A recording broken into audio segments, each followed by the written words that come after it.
ನಮಸ್ಕಾರ ಫ್ರೆಂಡ್ಸ್, ಆಶಯ ಟಾಕ್ಸ್ಗೆ ಸ್ವಾಗತ. ನಾನು Asha Kumaraswamy, psychologist, special educator and public speaking coach. ಇವತ್ತಿನ ವಿಡಿಯೋದಲ್ಲಿ 35 ವರ್ಷ ಮೇಲ್ಪಟ್ಟವರ ಮಾನಸಿಕ ಆರೋಗ್ಯವನ್ನು ಹೇಗೆ ಕಾಪಾಡಿಕೊಳ್ಳೋದು ಅನ್ನೋದ್ರ ಬಗ್ಗೆ ಮಾತಾಡ್ತಾ ಇದ್ದೇನೆ. 35 ವರ್ಷದ ನಂತರ ನಮ್ಮ ದೇಹದಲ್ಲಿ ಯಾವ ರೀತಿ ಬದಲಾವಣೆ ಆಗುತ್ತೋ ಅದೇ ರೀತಿ ಮಾನಸಿಕವಾಗಿಯೂ ಕೂಡ ಬದಲಾವಣೆ ಆಗ್ತದೆ.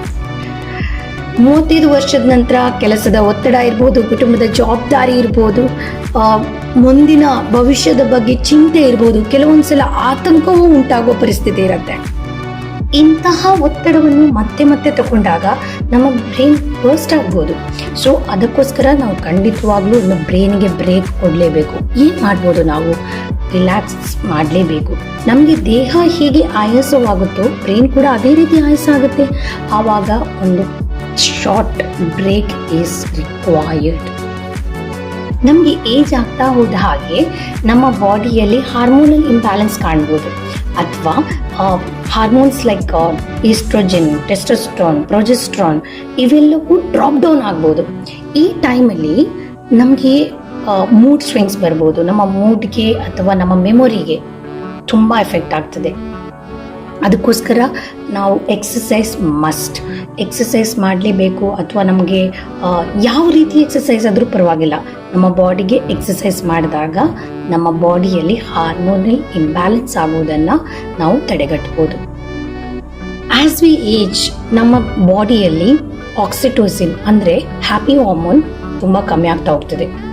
ಇದರಿಂದಾಗಿ ಕೆಲವೊಂದ್ಸಲ ನಮಗೆ ವಿ ಆರ್ ನೆಗ್ಲೆಕ್ಟೆಡ್, ನಮಗೆ ಯಾರು ಇಷ್ಟ ಆಗದೆ ಇರ್ಬೋದು ಅಥವಾ ಇರಿಟೇಟ್ ಆಗ್ತಾ ಇರ್ಬೋದು. ಇದರಿಂದಾಗಿ ನಮಗೆ ಲೋನ್ಲಿನೆಸ್ ಫೀಲ್ ಕೂಡ ಬರ್ಬೋದು. ಇದಕ್ಕೋಸ್ಕರ ನಾವು ಏನು ಮಾಡಬೇಕು, ಆ್ಯಸ್ ಮಚ್ ಎಸ್ ಸೋಷಿಯಲ್ ಕನೆಕ್ಷನ್ನ ನಾವು ಬಿಲ್ಡ್ ಮಾಡಬೇಕು. ಫ್ರೆಂಡ್ಸ್ ಒಟ್ಟಿಗೆ ನಾವು ಜಾಸ್ತಿ ಟೈಮ್ ಸ್ಪೆಂಡ್ ಮಾಡಬೇಕು. ಎಷ್ಟು ನಮ್ಮ ಹತ್ರ ಸೋಷಿಯಲ್ ನೆಟ್ವರ್ಕಿಂಗ್ ಆಗುತ್ತೆ ಅಷ್ಟು ನಾವು ಸೋಷಿಯಲ್ ನೆಟ್ವರ್ಕ್ ಜೊತೆ ಇರಬೇಕು. ಸೊ ಇದರಿಂದಾಗಿ ನಮಗೆ ನಮ್ಮ ಬ್ರೈನ್ ಆಕ್ಟಿವ್ ಆಗಿರ್ತದೆ.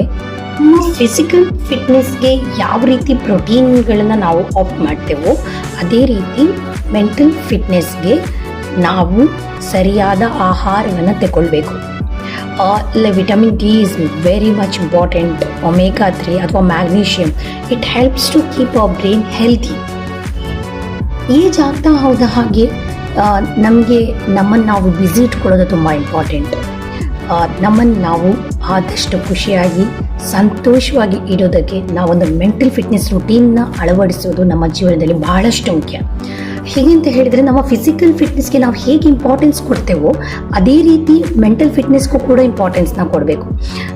ಫಾರ್ ಎಕ್ಸಾಂಪಲ್, ನಿಮಗೆ ಯಾವುದು ಖುಷಿ ಕೊಡುತ್ತೆ, ಕೆಲವರಿಗೆ ಅವರವರ ಹವ್ಯಾಸವನ್ನು ಮುಂದುವರಿಸೋದಕ್ಕೆ ಇಷ್ಟ ಆಗ್ಬೋದು, ಅಥವಾ ಮ್ಯೂಸಿಕಲ್ಲಿ ಇಂಟ್ರೆಸ್ಟ್ ಇರ್ಬೋದು, ಸ್ಪಿರಿಚುವಾಲಿಟಿಯಲ್ಲಿ ಇಂಟ್ರೆಸ್ಟ್ ಇರ್ಬೋದು.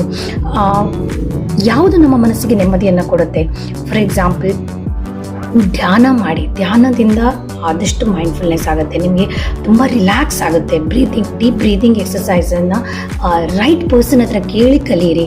ಮೆಡಿಟೇಷನ್ನ ಮಾಡಿ. ಇದರಿಂದಾಗಿ ನಮ್ಮ mentally we are going to be strong.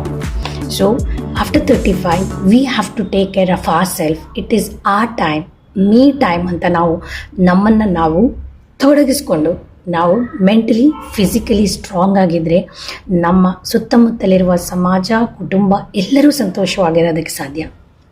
ನನ್ನ ವಿಡಿಯೋ ನಿಮ್ಗೆ ಇಷ್ಟವಾದಲ್ಲಿ ದಯವಿಟ್ಟು ಸಬ್ಸ್ಕ್ರೈಬ್ ಮಾಡಿ, ಶೇರ್ ಮಾಡಿ, ನಿಮ್ಮ ಅನಿಸಿಕೆಗಳನ್ನು ನನ್ನೊಟ್ಟಿಗೆ ಹಂಚಿಕೊಳ್ಳಿ.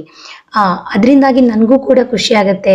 ನನಗೂ ಅನಿಸುತ್ತೆ ನೀವು ನೋಡ್ತಾ ಇದ್ದೀರಾ, ಇದರಿಂದಾಗಿ ಇನ್ನಷ್ಟು ನನಗಿರುವಂತಹ ಮಾಹಿತಿಯನ್ನು ನಾನು ಕೊಡೋದಕ್ಕೆ ಇಷ್ಟಪಡ್ತೇನೆ.